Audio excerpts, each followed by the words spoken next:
آپ urduaudiobooks.com پر آباد شاہ پوری کی کتاب اسلامی زندگی کی کہکشاں سن رہے ہیں۔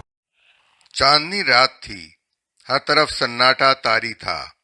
ایرانی کیمپ دور دور تک پھیلا ہوا تھا۔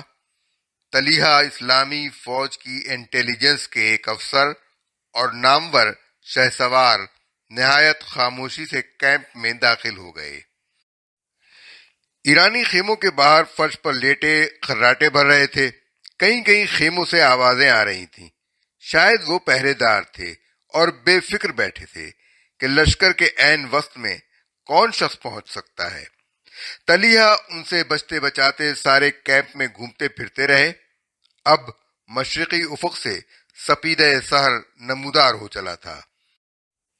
طلیحہ ایک بہت بڑے سفید خیمے کے قریب پہنچے۔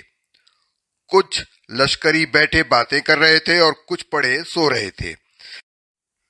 پاس ہی ایک کوتل گھوڑا بندھا ہوا تھا۔ سپاہیوں نے دور سے ایک سائے کو آتے دیکھا تو سمجھے اپنی ہی فوج کا کوئی آدمی ہے۔ سایہ قریب پہنچا تو ایک عرب کو دیکھ کر دم بخود رہ گئے۔ ابھی وہ عالم حیرت میں دیکھ ہی رہے تھے کہ طلیحہ نے تلوار نکالی، گھوڑے کی باگ کاٹ کر ہاتھ میں لی اور اپنے گھوڑے کو ایڑ لگائی۔ دونوں گھوڑے چشم زدن میں ہوا سے باتیں کرنے لگے۔ اتنے میں ایرانی سنبھل چکے تھے۔ وہ شور مچا کہ پیچھے دوڑے۔ سارے کیمپ میں ہلچل مچ گئی۔ پکڑو پکڑو کا شور ہر طرف برپا ہو گیا۔ لوگ زین کے بغیر ہی گھوڑوں پر سوار ہو گئے اور تعاقب میں نکل کھڑے ہوئے۔ صبح کی روشنی خاصی پھیل چکی تھی۔ دشمن ابھی تک طلیحہ کا پیچھا کر رہا تھا۔ 3 شہسوار تو بالکل قریب پہنچ گئے تھے۔ چند منٹ کے بعد ایک شہسوار ان کے سر پر تھا۔ اس نے طلیحہ پر حملہ کرنے کے لیے نیزہ بلند کیا۔ طلیحہ نے گھوڑے کو فوراً کاوا دیا اور ایک طرف ہو گئے۔ ایرانی شہسوار اپنے زور میں آگے نکلتا چلا گیا۔ طلیحہ نے تلوار اس انداز سے لہرائی کہ اس کا گھوڑا بھڑک اٹھا اور ایرانی منہ کے بل زمین پر آ رہا۔ طلیحہ نے اپنا نیزہ اس کی پشت میں پیوست کر دیا۔ اس عرصے میں دوسرا شہسوار بھی پہنچ گیا۔ طلیحہ نے پھر وہی داؤ کھیلا، وہ بھی اوندے منہ گرا۔ اس کے گرتے ہی طلیحہ کی تلوار اپنا کام کر چکی تھی۔ تیسرے شہسوار نے اپنے 2 ساتھیوں کو خاک و خون میں تڑپتے دیکھا تو اس کی آنکھوں میں خون اتر آیا۔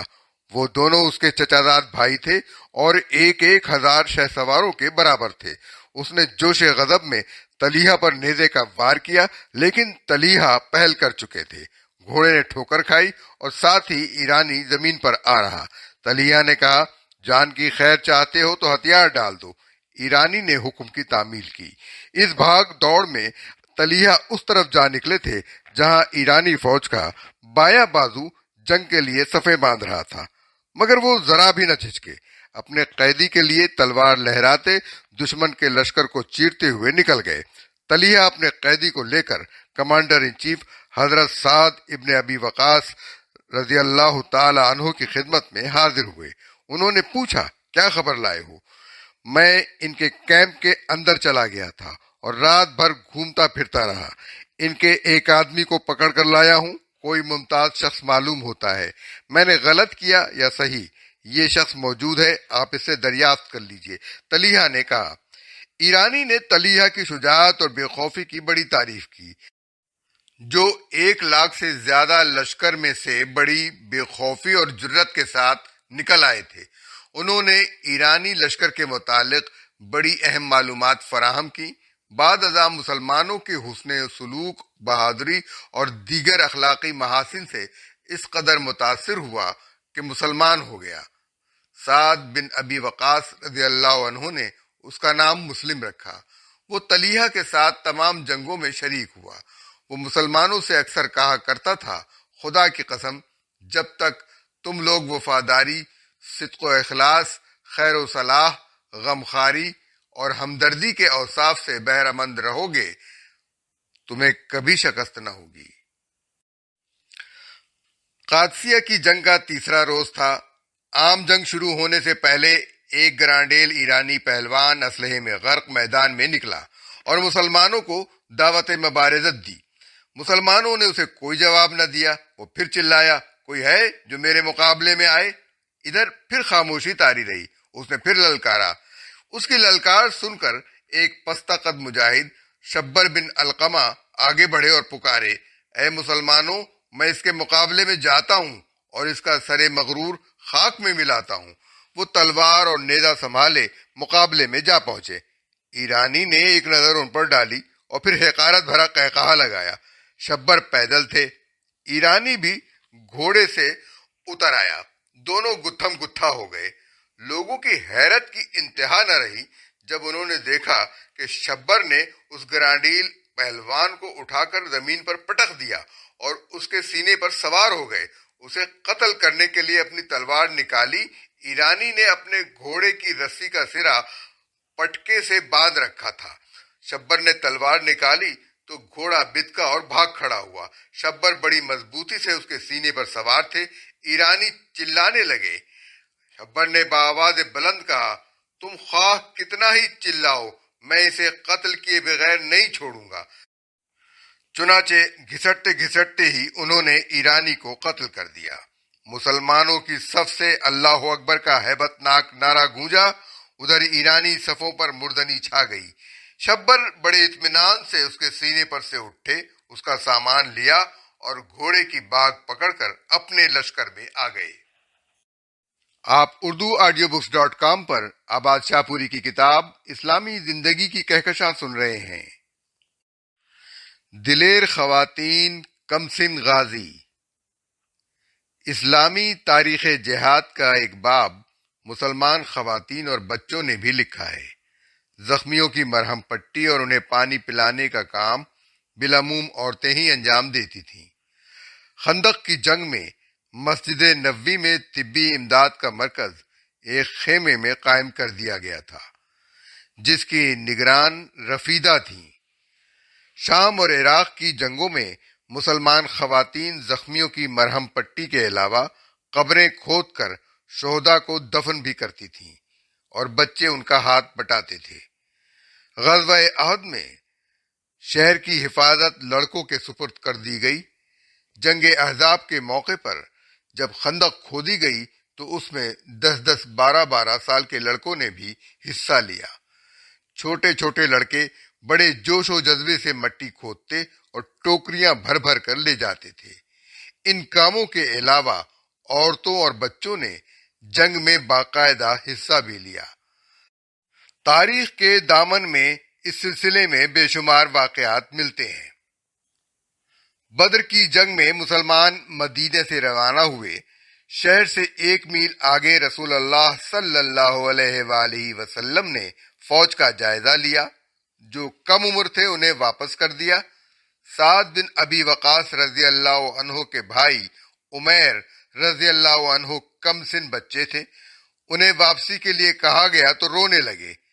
یہ ذوق و شوق دیکھ کر حضور صلی اللہ علیہ وآلہ وسلم نے انہیں ساتھ چلنے کی اجازت عطا فرمائی.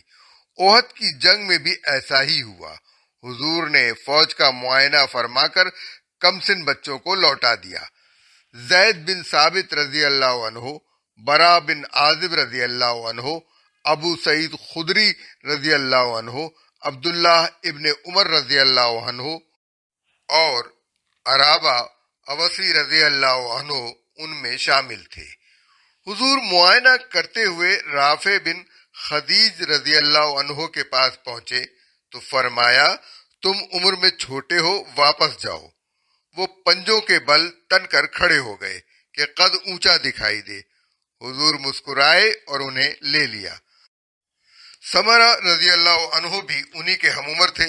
حضور نے انہیں واپس جانے کو فرمایا تو انہوں نے عرض کی میں رافع کو لڑائی میں پچھاڑ لیتا ہوں. ان کو اگر اجازت ملتی ہے تو مجھ کو بھی ملنی چاہیے. دونوں کی کشتی ہوئی. سمرہ رضی اللہ عنہ نے واقعی رافع کو پچھاڑ دیا اور انہیں اجازت مل گئی.